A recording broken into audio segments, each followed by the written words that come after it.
तो बेटा कल अपन लोगों ने जो डिस्कशन किया था वो किया था अपन ने टेक्निक एंड टेक्नोलॉजी के बारे में। यानी कल जो हमारा डिस्कशन था सारा का सारा वो डिस्कशन था हमारा कि किसी भी प्रोडक्शन को करने में इकोनॉमी के बारे में हम डिस्कशन कर रहे थे, और इकोनॉमी के बारे में हमने जो डिस्कशन करा उसमें क्या बताया, शॉर्ट में रिकॉल कराता हूं आपको मैं। हमने उसके अंदर बस इतना सा पढ़ा कि इकोनॉमिक्स का मतलब होता है दो चीजों के बीच में बैलेंस, और वो दो चीजें क्या है, वो दो चीजें हैं, एक तो कंज्यूमर सेटिस्फैक्शन और एक है प्रॉफिट मैक्सिमाइजेशन ऑफ प्रोड्यूसर। यानी जो मैन्युफैक्चरर है जो प्रोड्यूस करेगा चीजों को वो प्रॉफिट को मैक्सिमाइज करना चाहता है, और जो कंज्यूमर है वो अपना सेटिस्फैक्शन कंज्यूमर सेटिस्फैक्शन चाहता है, राइट। सो इन दोनों के बीच में बैलेंस करना बहुत जरूरी है, और उसी पूरे प्रोसेस को हम लोग इकोनॉमिक्स में पढ़ते हैं। इसको ही आप दूसरे तरीके से भी समझ सकते हैं, रिसोर्सेज जो हमारे पास अवेलेबल है वो बहुत ज्यादा लिमिटेड है, रिसोर्सेज कभी भी अनलिमिटेड नहीं होते। ये मैं आपको कल भी समझा चुका कि हम सिर्फ नेचुरल रिसोर्सेज की बात नहीं कर रहे, हम ओवरऑल रिसोर्सेज की बात कर रहे हैं। रिसोर्सेज हमेशा से लिमिटेड होते हैं, ठीक है, और जो ह्यूमन वांट्स है वो हमेशा से अनलिमिटेड है। अब प्रॉब्लम ये है कि जब ह्यूमन वांट्स अनलिमिटेड है, रिसोर्सेज लिमिटेड है, तो उन रिसोर्सेज से हम लिमिटेड चीजें ही प्रोड्यूस कर सकते हैं, बहुत सारी चीजें तो बना नहीं सकते। तो ऐसे केस में ये बहुत ज्यादा इंपॉर्टेंट हो जाता है कि हमको ये डिसाइड करना पड़े कि हमको कौन से प्रोडक्ट्स बनाने हैं, कौन से नहीं बनाने हैं, एंड द मोस्ट इंपॉर्टेंट उन प्रोडक्ट्स में से हम लोगों को कितनी क्वांटिटी बनानी है। तो we need to decide how much to produce, sorry what to produce, for whom to produce, how much to produce, that all we need to decide, right. That is how we use to apply the economics. तो इन सब के जवाब ढूंढने में भी economics काम में आएगी। तो कल हम लोग यही सारा डिस्कशन कर रहे थे। तो दो लोगों के बीच पर हमारी पूरी इकोनॉमिक्स घूमती है, वो है एक तो कंज्यूमर और एक होता है producer. One is consumer, one is producer, right. One is consumer and one is producer, ठीक है। और इन दोनों के बीच में कंज्यूमर को अनलिमिटेड सेटिस्फेक्शन चाहिए और उसको अनलिमिटेड या मैक्सिमम प्रॉफिट चाहिए एंड ऑल। फिर हम लोगों ने डिस्कशन चालू किया था कि हमारे प्रोडक्शन के लिए क्या जरूरी है। तो हमने एक छोटा सा आपको एक एक तरीका समझाया था प्रोडक्शन के लिए, छोटा सा चार्ट अगर आपको याद हो, that the entire economics is surrounding through this economic process, and this economic process starts right from the generation of wants। generation of wants का मतलब आपकी इच्छाएं जब होंगी उसके हिसाब से डिसाइड होगा कि हमें क्या प्रोड्यूस करना है, कितना प्रोड्यूस करना है और कैसे प्रोड्यूस करना है, राइट। उसके अकॉर्डिंग हम लोग डिसाइड करते हैं। ओके, सो वांट्स होती हैं, उनको पूरा करने के लिए या उनको सेटिस्फाई करने के लिए we need to put some efforts, and these efforts could lead to production, exchange and distribution, right. और फिर उसके बाद में कंजम्पशन। ये हम लोग कुछ चीजें पढ़ी थी और इन टर्म्स को हम लोग डिस्कस कर रहे थे। We discussed till far we discussed production, techniques and technology. Yesterday I told you the difference between the techniques and technology. तो ये हो गया हमारा पुराना सारा रिवाइज। अब टेक्निक और टेक्नोलॉजी से ही लास्ट हमने पढ़ा था, मैं यहां से आपको एक बार दोबारा समझा देता हूं। There is a difference in technique and technology. Many times it happens that the people used to treat these words as synonym. लोग एक दूसरे का synonym मान लेते हैं। टेक्निक अलग चीज होती है बेटा, टेक्नोलॉजी अलग चीज होती है। टेक्नोलॉजी का मतलब तो वही है जो आपने अब तक समझा, टेक्नोलॉजी के मीनिंग में कोई डिफरेंस नहीं है। टेक्नोलॉजी का मीनिंग वही है जो अब तक आप समझ रहे हैं, but there is a difference in a technique. Technique का मतलब होता है जो रिसोर्सेज हम लोग यूज कर रहे हैं, जो इनपुट हम यूज कर रहे हैं, उसका कॉम्बिनेशन। यानी इनपुट हम लेबर कितना लें, कैपिटल कितना लें, मटेरियल कितना लें, ये कॉम्बिनेशन बनाना पड़ता है। जब तक आप ये कॉम्बिनेशन नहीं बनाएंगे तब तक आप जो है प्रॉपर आउटपुट नहीं ले पाएंगे, ठीक है। प्रॉपर जनरेशन जब आप करेंगे तो हमारा रिसोर्सेस का कॉम्बिनेशन बड़ा जरूरी। कैपिटल ज्यादा हो गई तो भी नुकसान हो जाएगा, लेबर ज्यादा हो गई तो वेजेस ज्यादा हो जाएंगी, कॉस्ट बढ़ जाएगी। लेबर कम हो गई तो ऑप्टिमम प्रोडक्शन नहीं हो पाएगा। टेक्नोलॉजी आपने पुरानी यूज कर ली तो we need to make a combination of two resources, two or more resources. This is called technique, right?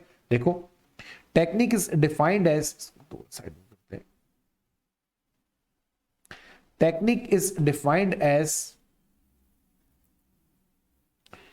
the ratio in which inputs are combined together to produce one unit of the product. किसी भी product की एक unit बनाने के लिए जो आप resources को कंबाइन करते हो, 2 3 4 जैसे भी, this is called technique.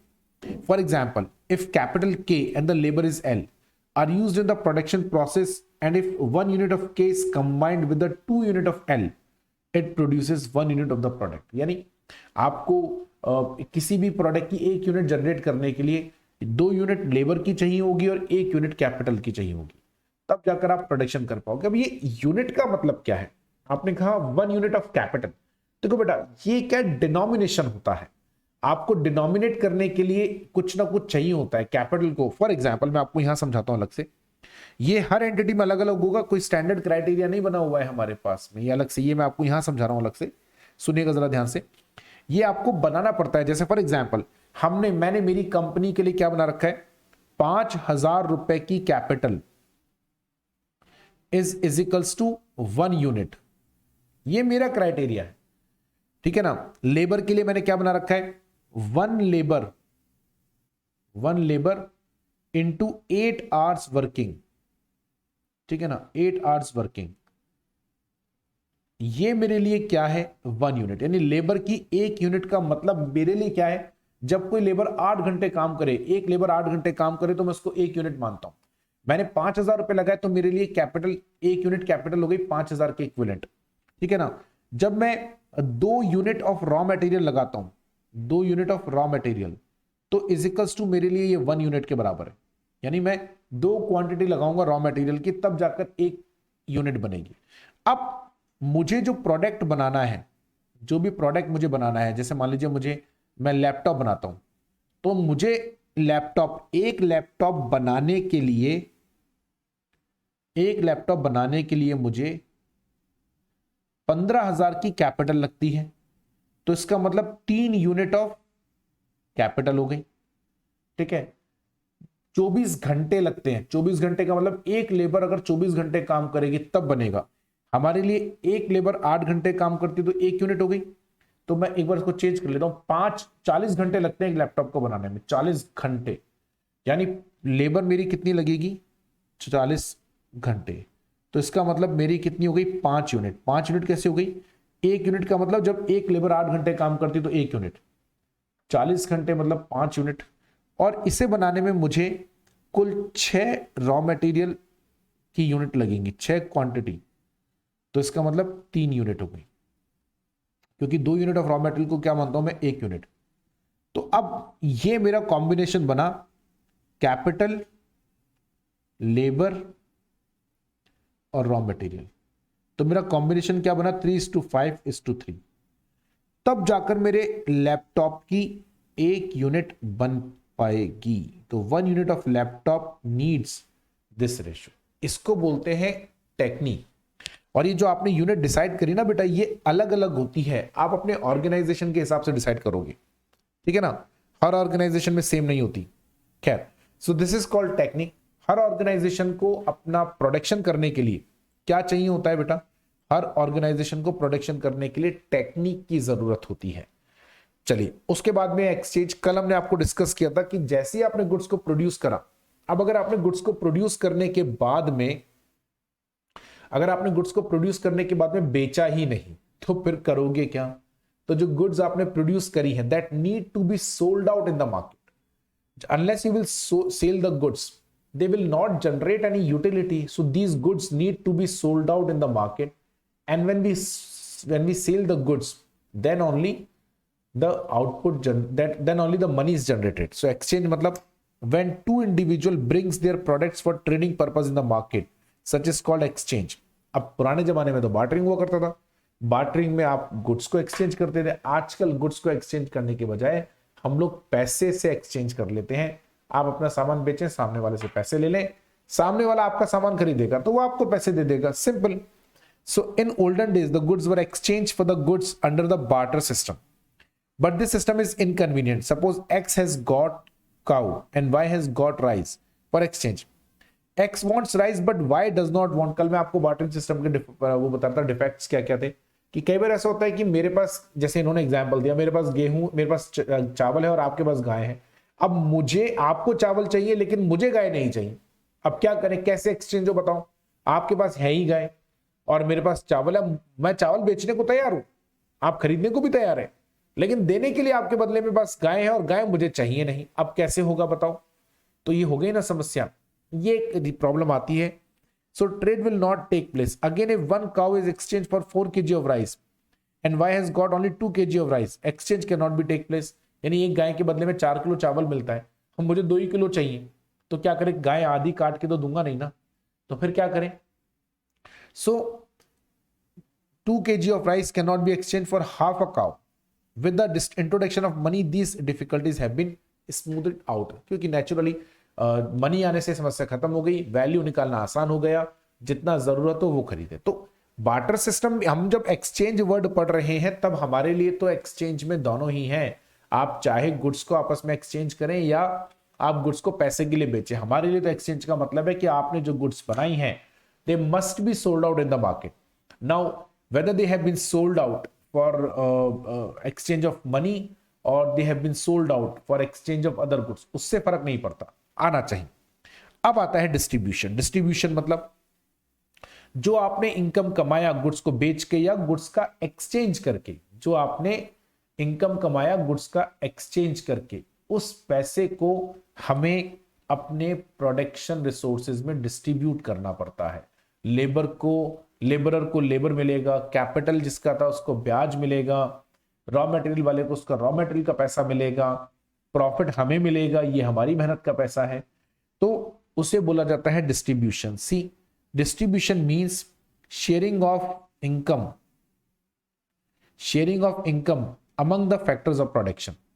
The total income which is generated by selling of these goods and services in the market must be distributed among the factors of production in form of rent. अगर आपने जमीन किराए पर ली थी तो उसका rent जाएगा, wages, labour को वेजेस दी जाएगी, इंटरेस्ट जिसका कैपिटल है उसको ब्याज, और प्रॉफिट, ये प्रॉफिट आपका हिस्सा होगा क्योंकि ये आपको मिला है। आपने जो मेहनत करी उसके बदले में जो पैसा मिलेगा वो प्रॉफिट है, और प्रॉफिट जो है वो आपका हिस्सा है।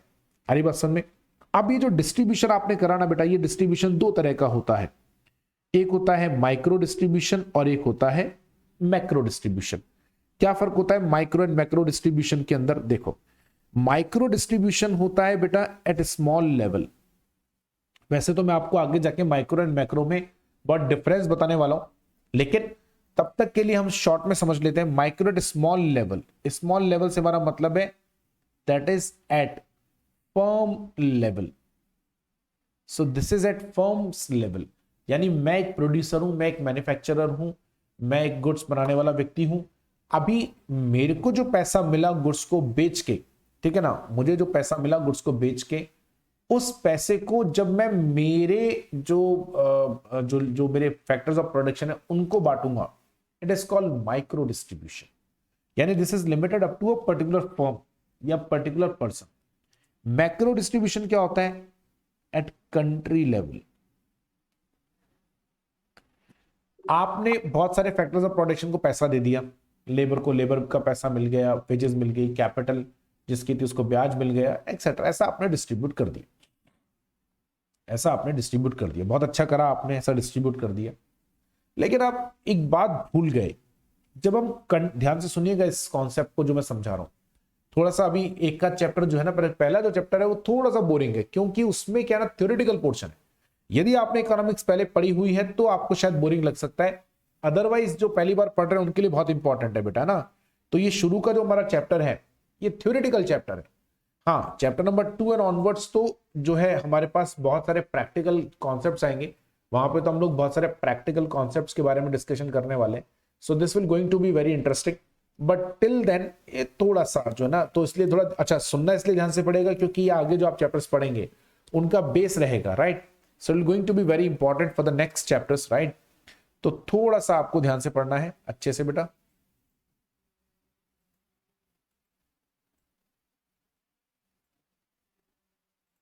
चलिए, तो कंट्री लेवल पर कैसे, यहां समझिएगा जरा ध्यान से। कंट्री लेवल पर मैक्रो डिस्ट्रीब्यूशन का क्या मतलब है? क्या होता है, मान लीजिए हमारे भारत में, मैं एक छोटा एग्जांपल ले रहा हूं, यानी फिगर्स कम ले रहा हूं मैं। किसी कंट्री में जो टोटल पॉपुलेशन है, वो टोटल पॉपुलेशन है मान लीजिए 100। अब इस 100 में से 6 लोग प्रोड्यूसर हैं और 94 लोग जो है वो फैक्टर्स ऑफ प्रोडक्शन की कैटेगरी में आते हैं। फैक्टर्स ऑफ प्रोडक्शन मतलब लेबर है। हाँ, यही कंज्यूमर भी हैं, लेकिन ये अलग अलग चीजों के कंज्यूमर है। इस 6 में से एक प्रोड्यूसर है जिसके पास 10 लेबर काम करती है, तो वो 10 लेबर बाकी जो 5 प्रोड्यूसर बनाते हैं प्रोडक्ट्स उनको खरीदती होंगी। तो ये 100 लोग कंज्यूमर भी हैं, यही कंज्यूमर भी हैं, ठीक है ना। खैर, हमारा भी कुछ मुद्दा और है। अब इसमें से 6 प्रोड्यूसर हैं। इन 6 प्रोड्यूसर के अंडर में बहुत सारे फैक्टर्स ऑफ प्रोडक्शन है, बहुत सारी लेबर होगी, बहुत सारा कैपिटल देने वाले लोग होंगे, कहीं ने रॉ मेटेरियल सप्लाई करा होगा। तो इन 6 प्रोड्यूसर ने 55 पीपल जो थे, 54 पीपल कर देता हूं, उनको क्या कर दिया, डिस्ट्रीब्यूशन कर दिया। डिस्ट्रीब्यूशन कैसे कर दिया, इन 6 लोगों ने जो भी प्रोड्यूस करा, जो भी सामान, जो भी माल बनाया, उसको बेचा, बेच के जो भी पैसा कमाया, जो भी माल बेचा और उस माल को बेच के जो भी पैसा कमाया, वो पैसा इन्होंने अपने इन लोगों में बांटा। तो 54 लोगों को तो पैसा मिल गया, किसी को लेबर के फॉर्म में मिला, किसी को कैपिटल पर इंटरेस्ट के फॉर्म में मिला, किसी को इंटरेस्ट रेंट के फॉर्म में मिला। लेकिन आप सोचो बाकी 50 लोगों के बारे में, 40 लोगों के बारे में इनको कुछ नहीं मिला, ये खाली बैठे हैं क्योंकि इनको काम नहीं मिला। पर सरकार को सोचना पड़ता है सबको पैसा मिले, इनको भी मिले। क्या करें, तो सरकार इन 6 लोगों से कहती है कि तुमने प्रॉफिट कमाया है, बोले हाँ साहब कमाया है। तुम 54 लोगों ने भी इनकम कमाई है, किसी को रेंट मिला है ना, किसी को लेबर मिली है, वेजेस सॉरी, किसी को इंटरेस्ट ऑन कैपिटल मिला है, ओनर 6 प्रोड्यूसर्स को प्रॉफिट मिला, बोले इसमें से टैक्स दो। ये टैक्स का पैसा सरकार के पास जाएगा और इन 40 लोगों को मिलेगा। सरकार के पास में गया टैक्स का पैसा गवर्नमेंट के पास, गवर्नमेंट इसी को इन 40 लोगों के लिए खर्च करती है। इसको बोलते हैं मैक्रो डिस्ट्रीब्यूशन। आपने जो इन 54 लोगों में बांटा ना, ये था माइक्रो डिस्ट्रीब्यूशन, क्योंकि आपने अपनी अपनी फर्म के जो फैक्टर्स ऑफ प्रोडक्शन थे उनको पैसा बांट दिया, तो वो माइक्रो डिस्ट्रीब्यूशन हो गए। और जब आपने सबको बांटा, इनडायरेक्टली आपने तो उनको बांटा लेकिन बाकियों को भी देना पड़ा ना, आप ही ने बांटा, वो गवर्नमेंट के थ्रू गया, called as a macro distribution. So क्योंकि देखो चलाना तो पूरी कंट्री को ही पड़ेगा ना। अब ये 100 लोग नहीं कमा रहे हैं, 40 लोग नहीं कमा रहे, या इनको प्रॉपरली अर्निंग नहीं हो पा रही है, so government need to take care of that. ऐसा नहीं रहता है कि गवर्नमेंट सिर्फ जो है इन लोगों के बारे में सोच ले, government also need to think about those people who are the part of the country. This is called macro distribution. और इसीलिए आप लोगों ने 12th क्लास में अगर आपने इकोनॉमिक्स पढ़ी है तो वहां पर आपने कॉन्सेप्ट पढ़ा होगा नेशनल इनकम का, ठीक है ना। अपने फॉर्चुनेटली अपने सिलेबस में तो नहीं है, तो ये बहुत अच्छी बात है, अपने सिलेबस में मैक्रो में नेशनल इनकम नहीं है। लेकिन नेशनल इनकम बनाने के पीछे पर्पस यही था कि आप माइक्रो में इंडिविजुअल के इनकम पे डिस्कशन करते हो। We need to have a discussion on the income of all the people of the country, correct, that is what important. चलिए आगे है वैल्यू। वैल्यू का मतलब in economics value is of two types. In economics value is of two types, use value and exchange value. use value is the capacity of want satisfying power of any commodity. In other words, it is the utility of commodity. The use value of water is its ability to quench the thirst. Exchange value is of commodity, its ability to be exchanged for the other commodities. वैसे तो दोनों बड़ा simple समझ में आ गया होगा। देखो कल हमने आपको एक चीज कहा था कि प्रोडक्शन का मतलब क्या होता है, याद है आपको? प्रोडक्शन का मतलब होता है किसी रॉ मटेरियल को फिनिश गुड्स में कन्वर्ट करना, that is called raw material production. यानी सिंपल शब्दों में कहें तो उसकी यूटिलिटी को बदल देना। यूटिलिटी को बदल देने का मतलब होता है उस चीज को यूटिलाइज होने के लायक बनाना। अगर आपको याद हो तो हमने एग्जाम्पल में क्या लिया था, हमने एग्जाम्पल में लिया था कि गेहूं है। अब गेहूं को तो आप खा नहीं सकते ना, गेहूं का आटा तो बनाना पड़ेगा ना। So we need to change the form of raw material. ये रॉ मटेरियल के फॉर्म को चेंज करना, रॉ मटेरियल की यूटिलिटी, इसको दूसरे फॉर्म में बदलना, इसको ही बोलते हैं यूटिलिटी जनरेट करना। और जब किसी प्रोडक्ट की यूटिलिटी जनरेट होती है तो ये चेक किया जाना बेहद जरूरी है, ये मालूम होना बहुत जरूरी है कि उसकी यूटिलिटी वैल्यू क्या है या उसकी कंजम्पशन वैल्यू क्या है। उसकी यूटिलिटी वैल्यू या उसकी कंजम्पशन वैल्यू या उसकी यूज वैल्यू क्या है, ये जानना बहुत जरूरी होता है, समझे, कंजम्पशन वैल्यू और यूज वैल्यू, कि वो गुड्स कितनी सेटिस्फाई कर सकती है किसी भी व्यक्ति की वांट को। अब इसको लेकिन डिसाइड करना तो बहुत मुश्किल है, क्योंकि हर गुड्स की utility value person to person differ करती है। क्या ये सही बात है? बिल्कुल सही बात है। हर गुड्स की utility value person to person differ करेगी। भी पर्सन टू पर्सन डिफर क्यों करती है? पर्सन टू पर्सन डिफर इसलिए करती है क्योंकि उस पर्सन की क्या नीड है उस पर डिपेंड करेगा। तो we can't tell you the utility value of any commodity, it is to be decided according to the circumstances. लेकिन एक्सचेंज वैल्यू आप डिसाइड कर सकते हो। एक्सचेंज वैल्यू का मतलब इस गुड्स के बदले में मुझे क्या दूसरी गुड्स देनी है, या इस गुड्स के बदले में मुझे क्या गुड्स मिलेंगी, that is called utility value, right. तो utility value of commodity, sorry, that is called exchange value. अब एक्सचेंज वैल्यू आप डिसाइड कर सकते हो। फॉर एग्जांपल आपने डिसाइड करके रखा हुआ है, मैंने डिसाइड करके रखा हुआ है, मेरे इस मोबाइल का एक्सचेंज वैल्यू है 2 छोटे नए मोबाइल या 5,000 रुपए, ठीक है ना। 2 छोटे नए मोबाइल या 5,000, ये एक्सचेंज वैल्यू है, दैट रिमेन्स कॉमन। लेकिन इस मोबाइल की जो यूटिलिटी वैल्यू है वो मेरे लिए जितनी है, किसी और के लिए वो उससे कम या ज्यादा हो सकती है। That means it could differ person to person, it could differ person to person. तो अलग अलग हो सकती है दोनों के लिए यूटिलिटी वैल्यू, तो वो हमें देखना पड़ेगा। अब सवाल है हम वैल्यू की बात ही क्यों कर रहे हैं? हम वैल्यू किस लिए बात कर रहे हैं? क्योंकि देखिए किसी भी गुड्स की जो प्राइस डिसाइड होती है वो उस गुड्स की यूटिलिटी के अकॉर्डिंग डिसाइड होती है। जैसी उस गुड्स की प्राइस होंगी उसके अकॉर्डिंग डिसाइड किया जाएगा कि उसकी जो इतनी यूटिलिटी होगी उसके अकॉर्डिंग डिसाइड होगा कि उसकी प्राइस क्या रखी जाने वाली है। मेरी बात समझ में आ रही है? जो उस गुड्स की वैल्यू होगी, आज अगर किसी गुड्स की यूटिलिटी ज्यादा है, काजू और बादाम इतने महंगे क्यों आते हैं, मूंगफली इतनी महंगी क्यों नहीं आती? क्योंकि काजू बादाम की यूटिलिटी वैल्यू ज्यादा है, इसीलिए वो महंगे आते हैं। जितना अच्छा फायदेमंद वो होगा उतना अच्छा शायद मूंगफली नहीं होती होगी, that is why they are more expensive. मूंगफली तो बहुत सस्ती है, 50 रुपए किलो, 100 रुपए किलो या जो भी आती है, लेकिन काजू बादाम आते हैं 1,000 रुपए किलो, 1,500 रुपए किलो और शायद इससे भी ज्यादा एक्सपेंसिव, ठीक है ना। तो वो डिपेंड करता है यूटिलिटी वैल्यू। पानी, अच्छा एक और मजेदार बात देखो आप, यूटिलिटी वैल्यू कम ज्यादा और हो जाती है। जैसे आपको बहुत तेज प्यास लगी है, तो जो पहला ग्लास ऑफ वाटर होगा उसकी जो यूटिलिटी वैल्यू है, एक्सचेंज वैल्यू नहीं बोल रहा हूं, utility value will be very high, क्योंकि आपका दिल जानता है कि आप अंदर से सूखे पड़े थे और अब भाई साहब एक गिलास पानी मिल गया, बड़ा मजा आ गया। दूसरा ग्लास ऑफ वाटर भी आपको अच्छी यूटिलिटी देगा, शायद पहले वाली जितनी ही दे दे या उससे भी ज्यादा। लेकिन तीसरा ग्लास ऑफ वाटर जो है वो, पानी तो पानी है यार, पानी तो पहले वाले ग्लास में जो था वही ये वाला पानी है, दोनों में कोई डिफरेंस तो है नहीं। फिर ये क्या हो गया, तीसरे ग्लास ऑफ वाटर की यूटिलिटी कम क्यों हो गई? क्योंकि अब आपको प्यास नहीं रही ना। लेकिन उसी ग्लास ऑफ वाटर की यूटिलिटी शायद किसी और पर्सन के लिए बहुत ज्यादा हो जो कि वाकई में प्यासा हो। इसलिए मैंने कहा कि utility value person to person differ करती है।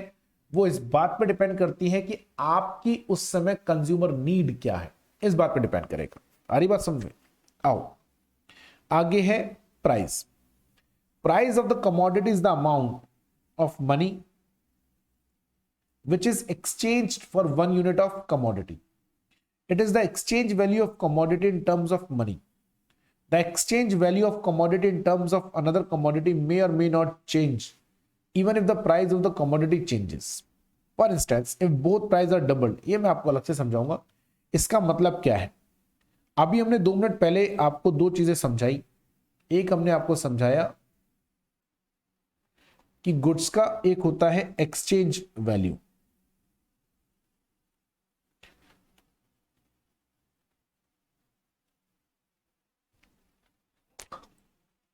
sorry, one is utility value and one is exchange value. Now utility value is how much it can satisfy the need of someone, how it can satisfy the need of someone। लेकिन भाई साहब इसको जो है कभी not measured in money terms, utility को कभी भी मनी टर्म्स में, मेरे को एक भयंकर प्यास लगी थी और एक गिलास पानी मैंने पिया, मुझे इससे कितनी यूटिलिटी मिली, इसको लफ्जों में बयां कैसे करें बताओ मुझे। हाउ इट इज पॉसिबल कि इसको डिफाइन करें? पॉसिबल ही नहीं है, आप बता ही नहीं सकते, आप बता ही नहीं सकते। समझ गया मेरी बात? क्योंकि आपको इससे बेचना नहीं है ना, आपने कंज्यूम कर लिया। देखो आप जिस मकान में रहते हो ना, जरा मैं आपको आसान शब्दों में समझाता हूं, आसान एग्जांपल समझाता हूं। जिस मकान में आप रहते हो, कभी आपने रोज सुबह उठ के घर में ये चर्चा होते हुए देखा इसकी वैल्यू कितनी बढ़ गई? पता नहीं कितने सालों से आप उस मकान में रह रहे होंगे, आपने क्या रोज सुबह उठ के चर्चा करते हो घर में? और रोज तो छोड़ो, महीनों में भी क्या आप एक बार चर्चा करते हो कि इस मकान की वैल्यू कितनी हो गई यार, अपन ने 1 करोड़ में लिया था, वैल्यू 1.25 करोड़ हो गई। अगले दिन फिर सुबह डिस्कस करा, इसकी वैल्यू 1 करोड़ 40 लाख हो गई, इसकी वैल्यू 1 करोड़ 30 लाख हो गई। ऐसा कभी हम करते हैं क्या? क्यों नहीं करते? क्योंकि आपको मकान बेचना नहीं है। क्योंकि अगर इकोनॉमिक की भाषा में कहूं तो आपको मकान को एक्सचेंज नहीं करना, आपको किसी को देना नहीं है, रहना है। और उसे रहकर मुझे कितना सेटिस्फेक्शन मिल रहा है, ये मैं लफ्जों में या रुपए में बयान नहीं कर सकता, ये नहीं बताया जा सकता है, क्योंकि मुझे वो एक्सचेंज ही नहीं करना, मुझे उसकी वैल्यू जाननी ही क्यों है, मुझे उसकी प्राइस में कोई इंटरेस्ट ही नहीं है। समझना मेरी बात को जरा ध्यान से। That is why the utility value are not measured in money terms, but the exchange value, मतलब एक्सचेंज वैल्यू का मतलब जैसा हमने कहा दैट हाउ मच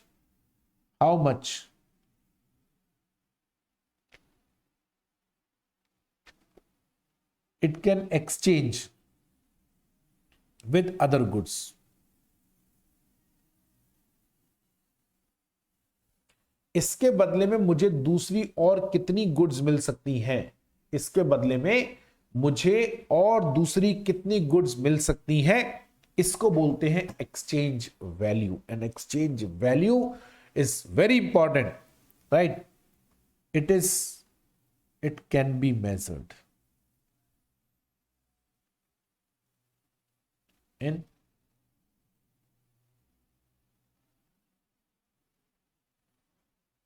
समझ गए आप? It can be measured in money terms, इसे मनी टर्म्स में मेजर किया जा सकता है, मनी के टर्म्स में इसको मेजरमेंट कर सकते हैं। मेरी बात समझ आ रही? क्योंकि because it is to be exchanged.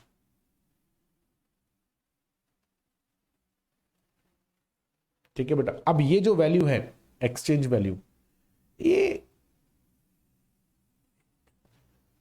में चेंज, मे वर्ड लगा रहा हूं बेटा, it may change, it may change from time to time. लेकिन यूटिलिटी वैल्यू, इसमें मैं क्या लिख रहा हूं, इट ऑलवेज चेंजेस और always different from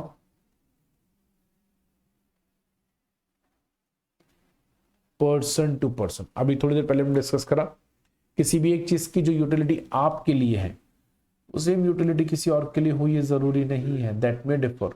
so the utility value it always different for from person to person, always. यहां लिख रहा हूं मे, लिख रहा हूं। एंड सबसे इंटरेस्टिंग बात, फॉर एनी वन गुड, लिखो नहीं बेटा, अभी लिखो नहीं, अभी पहले तो ना, मैं आपको 2 मिनट लिखने के लिए दे दूंगा, डोंट वरी, आप आराम से लिख लेना, मैं 2 मिनट दे दूंगा। अभी एक बार आप सुन लो जरा, for any one good the utility value is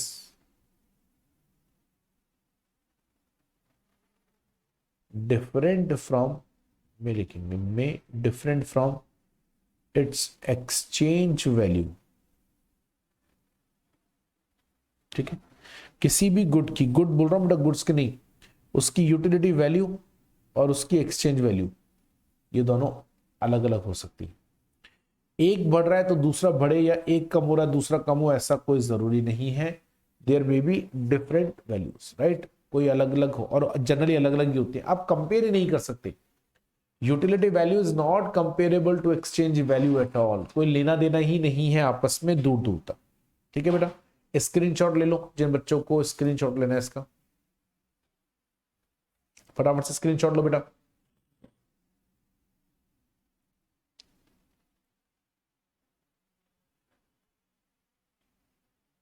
चलो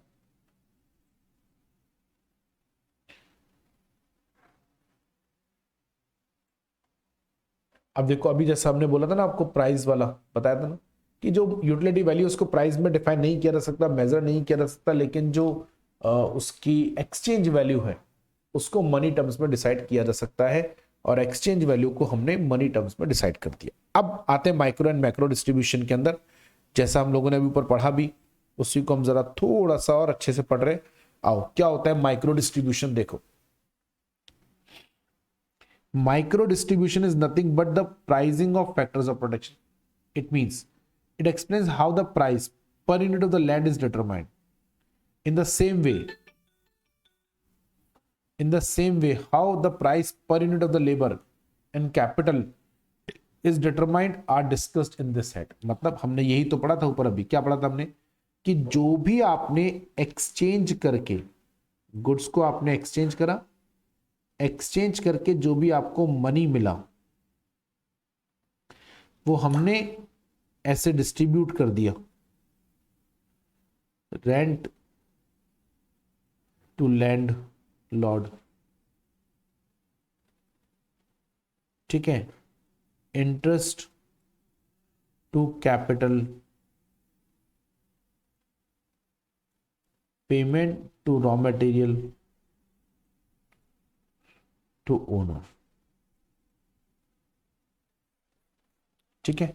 this is how we separated. और ये जो हमारे फैक्टर्स ऑफ प्रोडक्शन है ना बेटा, लैंड है, कैपिटल है, रॉ मटेरियल है, ओनर है, ये हमारे जो फैक्टर्स ऑफ प्रोडक्शन है, इनको बांटने को, फैक्टर्स ऑफ प्रोडक्शन को, ये जो मनी है इस मनी को, फैक्टर्स ऑफ प्रोडक्शन को बांटने को हम क्या बोलते हैं,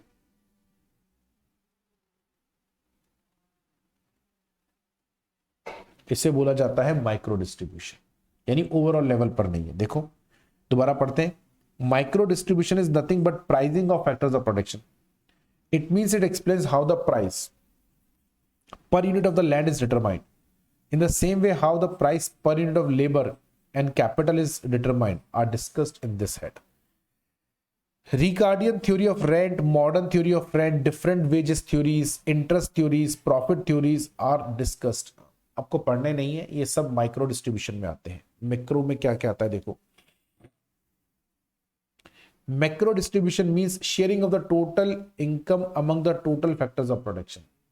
it means we will come to know whether the income is distributed, ये लाइन बहुत इंपॉर्टेंट है बेटा, जरा ध्यान सुनिएगा, द इनकम इज डिस्ट्रीब्यूटेड और not properly among the people of the society. It's not factors of production. मैंने अभी कहा था ना आपको 40 लोग वाला एग्जांपल दिया था, तो वो लोग सोसाइटी का हिस्सा तो है ही।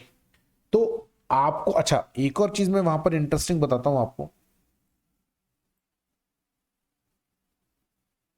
इंटरेस्टिंग चीज क्या बेटा, इंटरेस्टिंग चीज ये है, ये जो 6 लोगों ने जो इनकम कमाई ना और इस 54 लोगों ने कमाई, बेटा यही नेशनल इनकम है हमारी। 6 प्रोड्यूसर ने जो प्रॉफिट कमाया वो, और ये 54 लोगों ने जो इनकम कमाई, यही हमारी नेशनल इनकम है, क्योंकि बाकी लोग तो कुछ कमा ही नहीं रहे। और आज के टाइम पे तो हमारे देश में ये सबसे ज्यादा अच्छी तरह से आप समझ सकते हैं, कमाई ही कुछ लोग रहे हैं, कुछ लोग तो सिर्फ खा ही रहे हैं, वो कुछ करते ही नहीं, कुछ भी काम नहीं करते, बस सरकार की जो योजनाएं हैं उन्हीं के दम पर जिंदा है वो, और उसी के दम पर उन्होंने अपनी पूरी फैमिली खड़ी कर रखी। तो ऐसे केस में ये बड़ा इंपॉर्टेंट है, ये जो 54 और प्लस 6 लोग कमा रहे हैं ना बेटा, ये 60 लोग ही, इस 60 लोग जो मैं बोल रहा हूं, ये 60 ही लोग हैं जिनकी ये इनकम ही नेशनल इनकम मानी जाती है, मतलब इनकी इनकम को ही आप नेशनल इनकम बोलोगे। ठीक है बेटा, ये बात समझ में आ रही है अच्छे से। तो लेकिन ये नेशनल इनकम जो है, ये जो इनकी इनकम है, दिस टोटल इनकम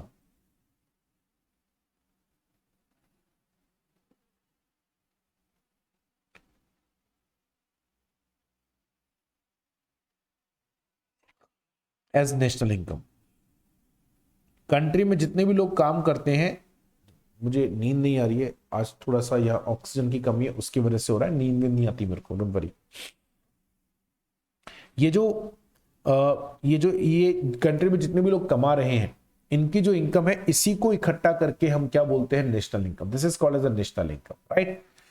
ठीक है बेटा, तो ये आपको ध्यान में रखना है। और इस नेशनल इनकम को it need to be distributed among the all members of the society, वो बांटना पड़ेगा आपको। ऑल मेंबर्स ऑफ सोसाइटी में आपको इसे बांटना होता है। और इसीलिए हम लोग मैक्रो के अंदर किन चीजों की बात करते हैं, मैक्रो में हम बात करते हैं एम्प्लॉयमेंट की, इनकम, नेशनल इनकम की, not income, planning and economic development, international trade, यानी वो जो पूरे कंट्री लेवल पर होती है उसकी हम लोग बात करते हैं। ठीक है, चलिए अब आता है कंजम्पशन और आखिरी चीज, it is an act of use of goods and services to satisfy the wants. Human जो वांट्स है उनको सेटिस्फाई जो करना है, उसका एक तरीका होता है हमारे पास कि हम उन गुड्स को कंज्यूम करें जिनसे मेरे को सेटिस्फेक्शन मिलता है, और कोई तरीका नहीं होता है। सिर्फ एक ही तरीका है कि आपको सेटिस्फाई होने का, that you need to consume the goods. Once you started consuming the goods, that means your satisfaction level is achieving. So it is an act that use the goods and services to satisfy the wants. In economics, consumption is typically defined as final purchase by an individual that are investments. यानी आपने देखो, अच्छा यहां पर आप समझिएगा जरा ध्यान से, ये क्या लाइन लिखी हुई है, एक है मैन्युफैक्चरर, इसके नीचे आता है डिस्ट्रीब्यूटर,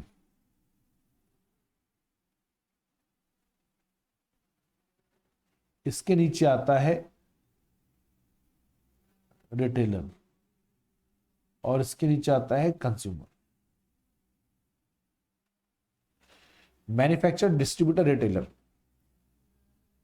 आप मुझे एक चीज बताओ, मैं आपसे सवाल पूछ रहा हूं, मेरा मोबाइल बनाने का काम है, मेरी फैक्ट्री मोबाइल बनाती है, ठीक है ना, और ये मोबाइल मैंने बनाया, 100 मोबाइल बना लिए, will it be a stock for me, और क्या कहलाएगा, स्टॉक कहलाएगा या कुछ और कहलाएगा? स्टॉक है बेटा, जोर से बोलो।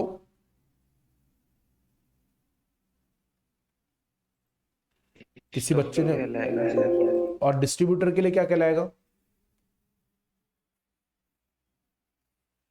डिस्ट्रीब्यूटर, प्रोडक्ट नहीं, प्रोडक्ट तो क्या होता है, प्रोडक्ट तो बैलेंस शीट में, P&L में कहीं आता ही नहीं। प्रोडक्ट क्या होता है, प्रोडक्ट तो सबके लिए प्रोडक्ट ही है, लेकिन मैन्युफैक्चरर के लिए तो आप स्टॉक मान रहे हो, डिस्ट्रीब्यूटर के लिए भी तो कुछ होगा। चलो मान लो उसने 5000 क्वांटिटी खरीदी और 500 क्वांटिटी बच गई साल के एंड में, अब उसको वो कहां दिखाएगा?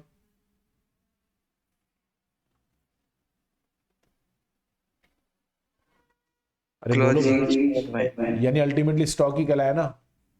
Yes sir. और रिटेलर के लिए भी क्या कहलाएगा? स्टॉक ही कहलाएगा। लेकिन कंज्यूमर के लिए क्या कहलाएगा? आपने एक फ्रिज खरीदा, अब आपने खरीदा जयंती बाजार में किसी दुकान से, वो था रिटेलर, ठीक है, तो रिटेलर के लिए वो स्टॉक था, क्योंकि उसके तो कुछ काम का था नहीं, वो तो स्टॉक है। और होलसेलर के लिए भी वो स्टॉक था, कंपनी के लिए भी स्टॉक था। आप घर में लेकर आ गए और आपने उसको 2 महीने तक यूज नहीं करा, पैक्ड पड़ा है बिल्कुल, आपके लिए क्या कहलाएगा? आपके लिए भी स्टॉक कहलाएगा क्या? No sir. No sir. क्या बोलेंगे फिर हम इसको, अगर ये स्टॉक नहीं कहलाएगा तो? फिर प्रोडक्ट, कौन सा प्रोडक्ट बेटा? प्रोडक्ट तो तीनों के लिए, ये हमारे लिए फाइनल कंजम्पशन है, क्योंकि हम लोग फाइनल यूजर हैं, और हमारे लिए जो ये गुड्स है ना, ये हमारे लिए फाइनल कंजम्पशन है, तो हम कंज्यूमर हैं। यानी जब तक गुड्स उन व्यक्तियों के हाथ से निकलकर, ठीक है ना, इनके लिए तो ये इन्वेस्टमेंट था, स्टॉक मतलब ये इनके लिए इन्वेस्टमेंट था। जब वो लोग जो कि इन्वेस्टमेंट के तौर पर इन गुड्स को खरीद रहे हैं, या जो लोग इन्वेस्टमेंट के लिए इन गुड्स को बना रहे हैं, उन लोगों के हाथ से नहीं निकलता और ऐसे किसी व्यक्ति के हाथ में नहीं आता जिसको अल्टीमेटली कंज्यूम करना है, तो उसे कंजम्पशन नहीं बोला जाता। इसलिए मैंने यहां लाइन लिखी, देखो, consumption is the defined as final purchase, final purchase, समझना ध्यान से, by an individual that are not investment, that are not investment. ऐसे कंज्यूमर ने खरीदा जो कि उसमें इन्वेस्टमेंट करने के लिए नहीं खरीद रहा। इन्वेस्टमेंट का मतलब खाली सोने चांदी खरीदना, शेयर खरीदना नहीं होता। ये इन्वेस्टमेंट ही है। तो आज अगर कोई व्यक्ति किसी गुड्स को इन्वेस्टमेंट पॉइंट ऑफ व्यू से नहीं खरीद रहा, वो अपने कंजम्पशन के लिए खरीद रहा है, तो वो क्या कहलाता है? कंजम्पशन कहलाता है। ओला वाले जो ड्राइवर्स हैं वो गाड़ी खरीदते हैं, वो गाड़ी अपने लिए नहीं खरीद रहे हैं, वो गाड़ी चलाने के लिए खरीद रहे हैं, तो वो उनका कंजम्पशन नहीं है। वो गाड़ी में बैठ के उनको कोई मजा नहीं आ रहा, उनको तो काम करना पड़ रहा है, गाड़ी चलानी पड़ रही है, उनके लिए वो कंजम्पशन नहीं है। पर आप उस गाड़ी में बैठे तो आपको सेटिस्फेक्शन मिला, मैं अपने घर पे टाइम से पहुंच जाऊंगा या ऑफिस टाइम से पहुंच जाऊंगा, बढ़िया गाड़ी के अंदर एसी चल रहा है, आराम से बैठेंगे अपन, आपका सेटिस्फेक्शन है, आप हैं consumer. So there is always a difference between the consumer and. अब हम आपको ये सब क्यों बता रहे हैं? जब तक कोई भी गुड्स इन्वेस्टमेंट करने वाले व्यक्ति के हाथ से निकलकर अल्टीमेट कंजम्पशन करने वाले व्यक्ति के हाथ में नहीं आ जाती, तब तक उसे कंजम्पशन नहीं कहा जाता। ठीक है ना, उसे कंजम्पशन नहीं कहा जाता। See, in economics consumption is typically defined as final purchase by an individual that are not investment of some sort. जिसके लिए इन्वेस्टमेंट नहीं है उसको कंजम्पशन है। In other words, when you buy food, clothes, airplane tickets, a car, etc., that's a consumption. But when a dealer, retailer, or a distributor purchases such goods, then it is not a consumption, क्योंकि वो लोग अपने consumption के लिए नहीं खरीद रहे।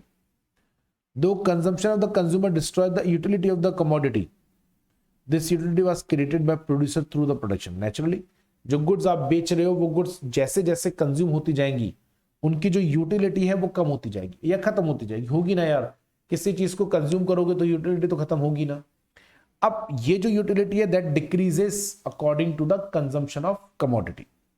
If someone buys a house to live in, that should be defined as consumption. If they buy a house to rent out it someone else, that should be defined as an investment. फर्क है दोनों में। अगर आपने investment खरीद कर बेचने के लिए ही खरीदा है तो इट्स एन इन्वेस्टमेंट एक्टिविटी। किराए पे देने के लिए खरीदा है, इन्वेस्टमेंट एक्टिविटी। खुद के रहने के लिए खरीदा है, it is not an investment activity, it is a economic activity or utilization activity. Similarly, if they are buy a car to drive, that's consumption. If you buy a car to use a taxi for business, that could be constructed as an investment. In short term, the purchase determines whether something is viewed as investment or consumption. Naturally, जो आपने goods purchase करी है, अभी person to person differ करता है। जो मकान आपके लिए कंजम्पशन है वो बिल्डर के लिए स्टॉक है, तो बिल्डर के लिए वो क्या हो गया? वो इन्वेस्टमेंट कमोडिटी हो गई। आपके लिए वो कंजम्पशन कमोडिटी, क्योंकि आप उसे कंज्यूम करना चाहते हैं या आप उसे कंज्यूम कर रहे हैं। ठीक है बेटा, तो ये आपको ध्यान में रखना है। ठीक है, अब इसके बाद में हमारे पास में है वेल्थ डेफिनेशंस। यहां तक कोई डाउट अगर है तो पूछ लीजिए, यहां तक कोई डाउट अगर है तो पूछ लें बेटा। एक भैया हमारे बीच में नहीं रहे, छोड़ के चले गए हमें। चलो, अब आता है डेफिनेशन ऑफ इकोनॉमिक्स। बहुत सारे ऑथर्स हैं जिन्होंने अपनी अपनी डेफिनेशन दी हुई हैं, बहुत सारे ऑथर्स ने अपने हिसाब से डेफिनेशन बनाई हुई हैं। So we have multiple definitions of economics and as you can see we have 4 definitions: wealth definition, welfare definition, scarcity definition and growth definition. इनमें सबसे अच्छी मुझे जो लगती है वो मुझे लगती है स्कैरसिटी डेफिनेशन, सबसे अच्छी मुझे। इसका लॉजिक मैं आपको जब स्कैरसिटी डेफिनेशन पढ़ाऊंगा तब बताऊंगा, वहां पर हम लोग डिस्कस करेंगे, क्योंकि वहां पर एक कॉन्सेप्ट हम लोग डिस्कस करेंगे स्कैरसिटी डेफिनेशन के अंदर। या मैं कॉन्सेप्ट भी अभी नहीं बताता, बाद में बताऊंगा। बेसिकली कॉन्सेप्ट भी थोड़ा सा यूनिक है। ये 2 डेफिनेशन है, और ये 2 डेफिनेशन मतलब किसने दी? गुरु चेले ने। गुरु चेले ने का मतलब वेलफेयर डेफिनेशन वाज गिवन, मैं ध्यान सुनिएगा जरा, wealth definition was given by Adam Smith.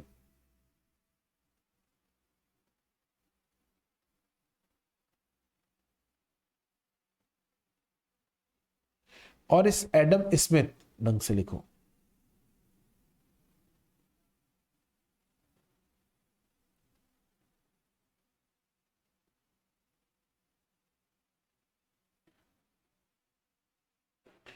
In Adam Smith के स्टूडेंट थे मिस्टर मार्शल। तो इट वाज गिवन बाय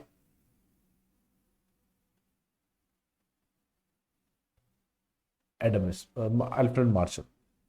अब दोनों में डिफरेंस क्या है भाई साहब? एडम स्मिथ ने बड़े रिजिड आदमी, Adam Smith was very rigid, said money, सब कुछ मनी। भाई साहब ये तो मनी के बाहर ही नहीं है। इन्होंने कहा जो कुछ भी है मनी। आदमी जिंदा क्यों है? पैसे के लिए। जिंदा क्यों है? कमा रहा है। क्यों कमा रहा है? क्योंकि खर्च करना है। He was talking about the money only. यानी his core concentration was money. He said man is an economic man. He born for earning the money. He born for spending the money. So money is the only criteria for a person. So according to him, the entire economics is surrounding to the money. Entire economics is surrounding the money. देखो उन्होंने कितने भारी भारी word लिखे। Economics explain how the wealth is produced, consumed and exchanged. According to Adam Smith, man is an economic man and economics is a science of study of wealth. आपको हर जगह दिखेगा क्या? सिर्फ wealth. This definition deals with the causes behind the creation of the wealth. He said material wealth is the only material thing in the world. खैर आज के लिए हम इतना डिस्कस करेंगे, कल एडम स्मिथ की डेफिनेशन पे और ज्यादा डिस्कशन करेंगे, ठीक है ना? तो तब तक के लिए आप इसको पढ़कर आइएगा। Thank you very much, have a good day.